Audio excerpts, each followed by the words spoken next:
at. I don't mind this either. I slightly prefer. I think I prefer this play. I think he's going for this. Yes, he's going for that. As soon as the player hits his clock, that signifies that his move is over. It has the same effect as if picking up the dice in live backgammon. Simple play, 3-2. That would be live backgammon without the clock, where each player tends to play with their own set of dice. So there are two pairs of dice on the board. According to the rules of this tournament. Oh, shot time. 6-5, and he has to leave a shot, so he may as well hit his opponent. But he needs a 2 here. 1-6. 1-6. I think he's hoping that he doesn't get to cover this and gets another shot at him. So much for that dream. Well, he can cover the blot and probably bring his back 2 checkers further forward, yes.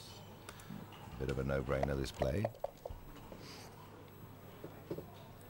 And that strong board that yellow is developing will see him in good stead and should stave off the cube for a while. There's another shot here. Well, it doesn't have to be a shot. He can stack the 2-point or stack 2 on the 4. I don't like that. I don't think he's going to be leaving any shots with a strong board like that, Carter. No, you're right. But I hate that checker completely out of play. 3-1. The checkers, of course, are like soldiers. They're part of your army, and as soon as you put them deep into your home board, they become less useful and less effective. Of course, when you make your own 1 point, otherwise known as the ace point, these checkers are only ever any use when your opponent is on the bar. Anyway, Carter, what we see here is Morton Home desperately trying to avoid leaving a shot, and he's that concerned about it because obviously yellow has effectively a winning board. Yeah, he's going to get but that's the problem now is he's going to have all these checkers in the graveyard and he's going to have no ammo to shoot at Ray. This looks like it's... But another consideration for red in this position is what is yellow going to do next? If yellow is going to be obliged to move those checkers from red's 12 point, those 2 yellow checkers we see on the bottom right hand side of the board, then this will allow those 5 red checkers to move more freely from yellow's 11 and 12 points. Yeah, but I think yellow has a little time to play, so he gets hit. He's burning up a lot of time on this play, Carter. Yeah, it's a hard play here, John. You don't want to bury the checkers, but on the other hand, getting hit here is too much pain. He's looking at every conceivable play. This yields 17 shots. He's not going to leave 17 shots here. No, I think he's thinking if he gets hit, then maybe he has some shot returns here, but I don't think so. I think he's going to bury it. I think if he's going to make a voluntary blot leaving play, he should leave the blot on his own 3-point. Yeah, just leaving 11 shots in 36 to hit that blot. But there is also this so-called safe burying play, and what he's trying to calculate is what's his likelihood of leaving further shots in the future. And there'll be a lot more further shots if he makes this play. Now I look at this position, Carter, I like slotting the 3. It gives him a chance to... I'm going to go for the... he's going for the safe play. See, I think this is an illusion. I don't think this is the safe play. I think this is the dangerous... It's safe for this roll. It will be more dangerous the next roll. I think you see the smile on Ray's face says it all when he made that play. I think he will just slot his own 2-point and play 7-6, preparing to turn that awesome 4-point board into an even more awesome 5-point board. He already has a board that will almost certainly yield a win if he manages to get one of red checkers on the roof. On the roof means that a sole checker, a blot, has been hit, and it has to start the game again in the opponent's home quartile of the board, and it starts from the bar and he can only enter into his opponent's home board if he rolls a number that corresponds to the open point. At the moment, okay, 5-4. I think Ray may volunteer a shot here for future equity. Well, he'd love to make his 2-point with the 4, creating an almost perfect board. And he's either going to make the 2-point and volunteer a double shot, which I think he may well do because he's a long way down in the race anyway. And in case red does not roll a 1 or a 2 to hit that blot, I don't. With a 5-point anchor there, Carter, I don't mind leaving that blot there. I like. Oh. No, he brings it down. I would have gone for the board strength there. I think so. And 4-3, he would have been missed, and he Would have had a shot. that would have yielded him a direct shot.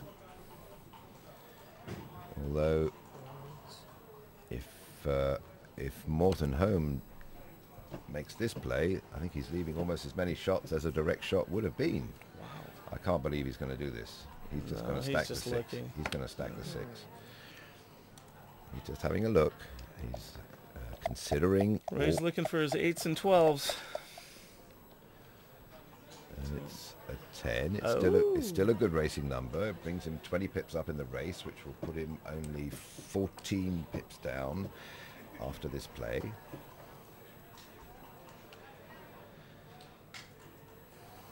And he will have a certain holding equity against those 2 red checkers on the 11 point if he makes this play. Now, this looks like a good play. Yeah, it's going to stimulate some shots somewhere. Let's hope no odd numbers for Morty, or else Ray's going to be eating it. Oh, odd number for Morty. No, it points on him, Carter. No, 5-3. Okay, that's a nice way of cutting the shots down. Fan. And he's, let's have a look. Red could easily be doubling this. He's got yellow on the roof. He's not going to leave a lot of shots from here. I think this may well be a double. No, he's thinking about it. He's looking at the score. He's leading 2-1. He's burning up some of his time bank as he considers the cue. He chooses not to double it. But if yellow flunks here, then it'll be hello, Mr. QB Wooby. Oh. But no, in with a superb shot. In with a 5. Makes his board into a perfect 5-point board with the ace. I don't know what he's thinking about. There's no other play here. Oh, excuse me, he wasn't thinking. He'd already hit his clock, and it was Red's turn to think as to whether to cue. Now, he's looking at the race. He's looking at chances of getting a shot.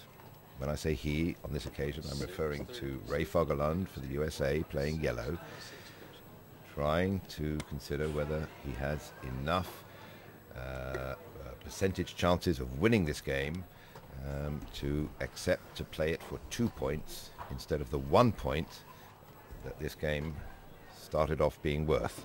This is definitely a scary cube for Ray. He's down in the race. There are numbers, double 4s, 4-1, numbers that safe that checker of Morty's on the 11. If that gets safe, then I don't think Ray's got a chance in this game. I think this is a take, Carter. What do you think? It's a take, but it's not a happy one. Well, it's never a happy one. So what have we got here? Okay, our computer says that yellow has a 30% chance of winning this game, given that the basic take point is 25%. Then the take is trivial, and this is a direct shot. Ow. Direct shot already. This is a direct shot. Ray needs a 3 here. 13 shots out of 36, a 2-1 or any 3 will lock up this game for. No, he's missed it. But he's not leaving. I think he's going to have to leave that sole checker there. Slightly vulnerable, but he's too far behind in the race to run. So if you're behind in the race, you want to leave your checkers back and try and win the game by hitting a shot. Now, it's not that vulnerable, that yellow checker, because there aren't too many red checkers attacking it.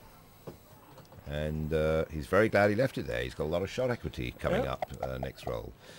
This roll, he'll just bring those 2 back checkers closer to his home board. And there are a fair few numbers that will leave a shot here for red.